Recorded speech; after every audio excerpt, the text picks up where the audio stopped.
Hello दोस्तों, आपका स्वागत है शिक्षा पॉइंट के यूट्यूब चैनल पर। आज हम देखेंगे बायोलॉजी के लेक्चर नंबर 3। इससे पहले हमने 2 लेक्चर देख चुके हैं, वो वीडियो आपको प्लेलिस्ट में मिल जाएगा। चलिए देरी ना करते हुए हम शुरुआत करते हैं।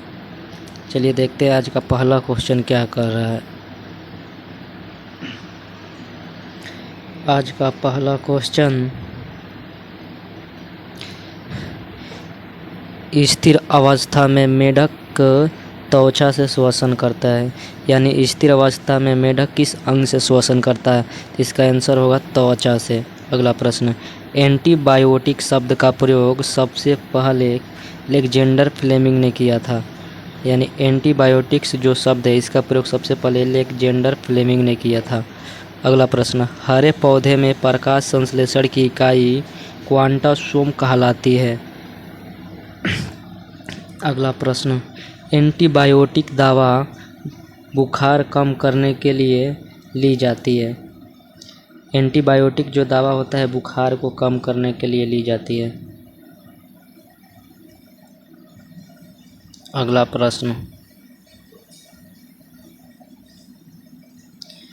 प्रश्न, जीवन के उद्भव का प्रथम वैज्ञानिक विवरण एआई ओपेरिन ने प्रस्तुत की थी। जीवन के उद्भव का प्रथम वैज्ञानिक विवरण एआई ओपेरिन ने प्रस्तुत किया था। अगला प्रश्न, भारतीय मोर का जैव वैज्ञानिक नाम पाओक्रिस्टेटस है। अगला प्रश्न, महिला नसबंदी को ट्यूबेक्टोमी कहते हैं। महिला नसबंदी को ट्यूबेक्टोमी कहते हैं। अगला प्रश्न, मधुमक्खी की भाषा का अनुवाद करने वाला वह वैज्ञानिक कार्ल वॉन फ्रिश था, जिसे नोबेल पुरस्कार से सम्मानित किया गया। मधुमक्खी के भाषा का अनुवाद किसने किया था? जो वैज्ञानिक का नाम था कार्ल वॉन फ्रिश। अगला प्रश्न, डायस्टेज एंजाइम स्टार्च का पाचन करता है। डायस्टेज जो एंजाइम होता है जो स्टार्च का पाचन करता है। अगला प्रश्न,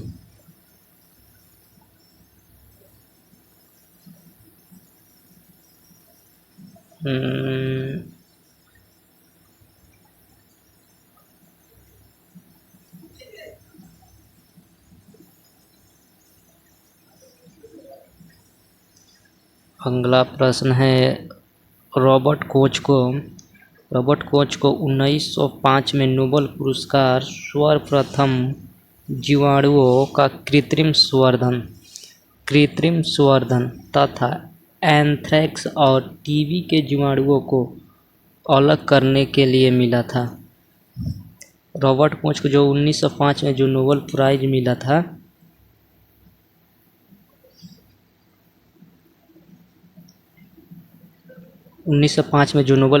था, वो जीवाणुओं का कृत्रिम संवर्धन एंथ्रेक्स और टीबी के जीवाणुओं को अलग करने के लिए मिला था। अगला प्रश्न, शक्कर को ग्लूकोज और फ्रुक्टोज में हाइड्रोलाइज करने वाले किण्वन यानी एंजाइम को इन्वर्टेज कहते हैं। क्या कहते हैं? इन्वर्टेज कहते हैं। अगला प्रश्न, बोबेल परिकल्पना किसने दी थी? तो वो क्रिक ने दी थी। क्रिक वैज्ञानिक का नाम है। अगला प्रश्न, टैक्सोनॉमी की मूलभूत इकाई स्पीसीज है। टैक्सोनॉमी की मूलभूत इकाई स्पीसीज है।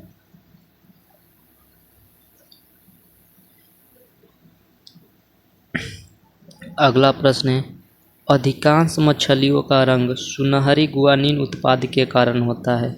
अधिकांश मछलियों का जो रंग होता है सुनहरी गुआनिन उत्पाद के कारण होता है।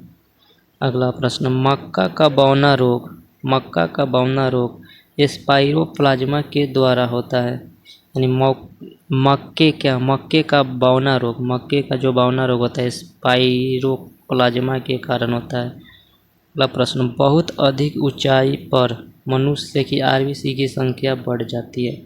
बहुत ऊंचाई तक जाने पर मनुष्य की जो आरबीसी की होती है, रेड ब्लड सेल, उसकी संख्या बढ़ जाती है। अगला प्रश्न, गर्म खून वाले जानवर उच्च शारीरिक तापमान बनाए रखते हैं ताकि वे तेजी से चल सके। गर्म खून वाले जो जानवर होते हैं वो तेजी से चलने के लिए उच्च शारीरिक तापमान बनाए रखते हैं। अगला प्रश्न क्या कहता है?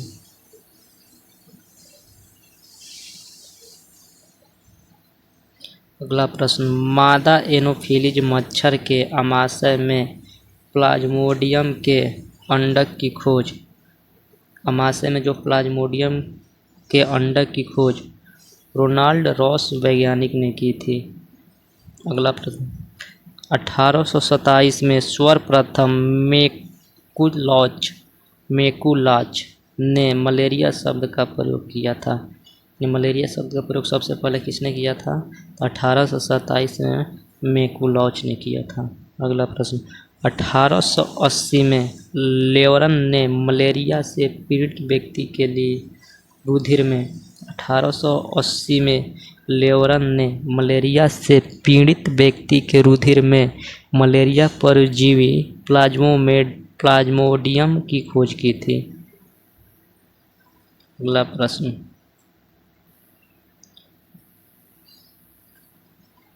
प्रश्न है, रोनाल्ड रॉस ने 1887 में मलेरिया परजीवी द्वारा मलेरिया होने और मच्छर के वाहक होने की पुष्टि की। यानी मलेरिया परजीवी द्वारा जो मलेरिया होता है वह मच्छर, मादा एनोफिलीज मच्छर के काटने के होता है। इसकी पुष्टि 1887 ईस्वी में रोनाल्ड रॉस ने की थी। अगला प्रश्न, एंथ्रेक्स विश्व का सर्वाधिक शक्तिशाली जैव आयुध है। एंथ्रेक्स विश्व का सर्वाधिक शक्तिशाली जैव आयुध है।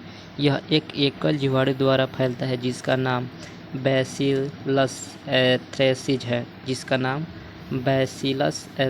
है। अगला प्रश्न, देश में सर्वप्रथम बायोस्फीयर रिजर्व वर्ष 1986 में 5520 किलोमीटर स्क्वायर भौगोलिक क्षेत्र नीलगिरी में स्थापित किया गया। यानी देश में सर्वप्रथम बायोस्फीयर रिजर्व वर्ष 1986 में 5520 किलोमीटर स्क्वायर भौगोलिक क्षेत्र नीलगिरी में स्थापित किया गया। अगला प्रश्न, मस्तिष्क सेरोटोनिन रसायन के माध्यम से मूड, भूख और नींद को नियंत्रित करता है। यानी हमारा भूख, नींद और मूड को नियंत्रित कौन करता है? मस्तिष्क में सेरोटोनिन रसायन नाम का एक रसायन होता है, उसी के माध्यम से हमारा मस्तिष्क नियंत्रित करता है। अगला प्रश्न, संयुक्त राष्ट्र प्राकृतिक आपदा निवारण के लिए अंतर्राष्ट्रीय दिवस 11 अक्टूबर को मनाया जाता है।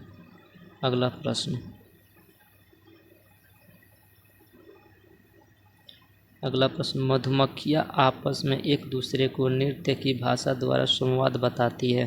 सर्वप्रथम कार्ल वॉन फ्रीस ने बताया था। मक्खियाँ आपस में एक दूसरे को नृत्य की भाषा द्वारा संवाद बताती है। यह सर्वप्रथम किसने बताया था? कार्ल वॉन फ्रीस ने बताया था।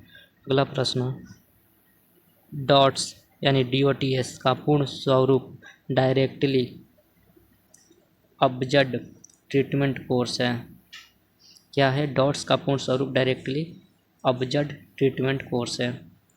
अगला प्रश्न, एमनियोसिंटेसिस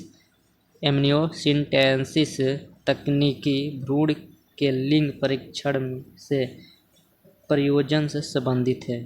यानी लिंग परीक्षण से प्रयोजन से संबंधित है एमनियोसिंटेसिस। अगला प्रश्न, एड्स रोग की जांच के लिए स्वदेशी किट का विकास डॉक्टर विकास चंद ने किया था। एड्स रोग की जांच के लिए स्वदेशी किट्स का विकास डॉक्टर सतीश चंद्र ने किया था। अगला प्रश्न, मांस या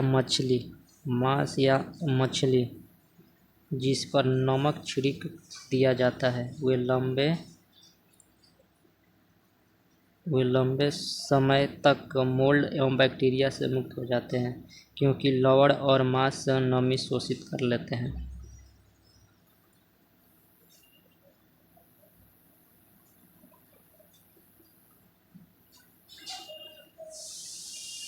अगला प्रश्न क्या है, एटिला मानव निर्मित कृत्रिम सूक्ष्म कीट है।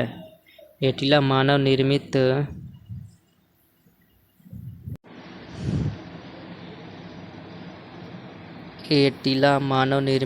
कृत्रिम सूक्ष्म कीट है।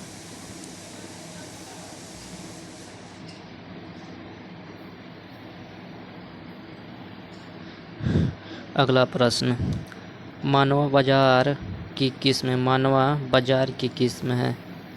अगला प्रश्न, द्रव्य संक्रमण दबाव प्रक्रिया के द्वारा पानी पौधे की जड़ों से अन्य भागों तक पहुंचाता है। यानी पानी पौधे की जड़ों से अन्य भागों तक कैसा पहुंचता है, तो द्रव्य संक्रमण दबाव प्रक्रिया के द्वारा। अगला प्रश्न, जाइलम उत्तक का अन्य नाम दारू उत्तक है। अगला प्रश्न, गंजापन के लिए टीनिया कैपिटिस कवक उत्तरदायी होता है। अगला प्रश्न, विटामिन B12 विटामिन में कोबाल्ट पाया जाता है। अगला प्रश्न, अनोक्सी श्वसन के अंत में पाइरुविक अम्ल बनता है। अनोक्सी जौन श्वसन होता है उसके अंत में पाइरुविक अम्ल बनता है। अगला